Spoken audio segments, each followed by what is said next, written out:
refrigeration and air conditioning, CP Aurora. ఈరోజు నేను చెప్పబోయే టాపిక్ వాటెక్స్ ట్యూబ్ అండి.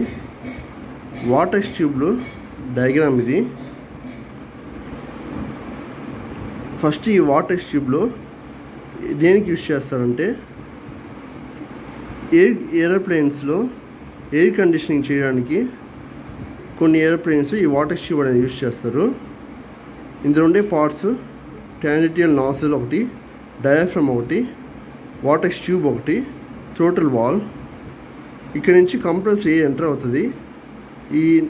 ఈ ట్యూబ్ వాటెక్స్ ట్యూబ్ ఏరోప్లేన్తో పాటు ఫాస్ట్గా వెళ్తున్నప్పుడు ఇక్కడ నుంచి కంప్రెసర్ గేర్ ఎంటర్ అయ్యి కంప్రెసర్ గేర్ ఇక్కడ నుంచి వాటెక్స్ ఫామ్ అయ్యి వాటెక్స్ ఫామ్ అవడం వల్ల ఇక్కడ ఈ పెరిపెరీలో కైనెటిక్ ఎనర్జీ ఎక్కువ ఉండడం వల్ల ఏమవుతుందంటే హాట్ గ్యాసెస్ ఫామ్ అవుతాయి. ఈ హాట్ గ్యాసెస్ వచ్చి ఈ థ్రోటిల్ వాల్ ద్వారా ఇక బయటకు వస్తుంది. ఈ హాట్ గ్యాసెస్ థ్రోటిల్ వాల్ బయటకు రావడం వల్ల మిగిలిన కోల్డ్ గ్యాసెస్ వచ్చి డయాఫ్రమ్ నుంచి బయటకు వస్తుంది. ఇది దీని వర్కింగ్ ప్రిన్సిపల్ అండి.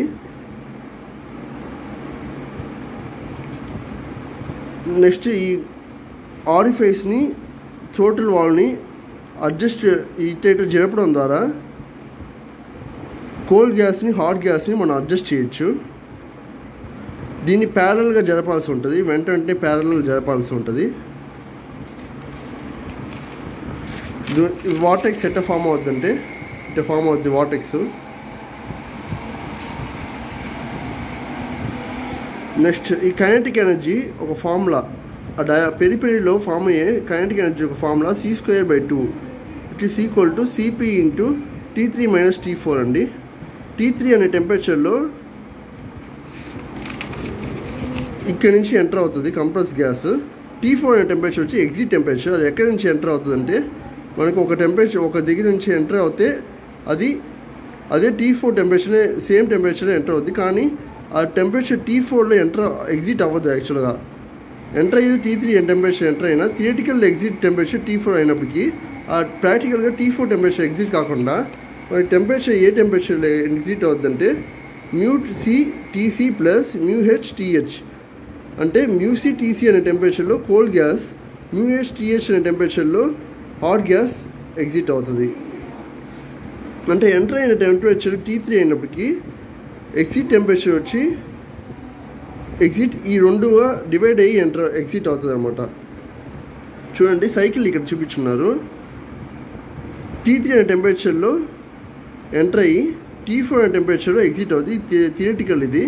కానీ యాక్చువల్ థియరిటికల్ ఏమవుతుందంటే ఈ థియరిటికల్ T4 కన్నా కొంచెం ఎక్కువ టెంపరేచర్లోనే కోల్డ్ గ్యాసెస్ బయటకు వస్తుంది.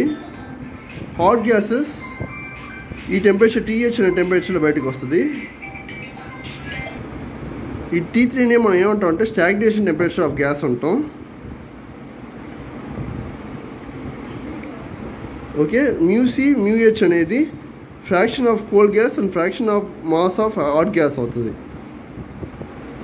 Efficiency of vortex tube equal to μc into T3 - Tc/T3 - T4. Thank you.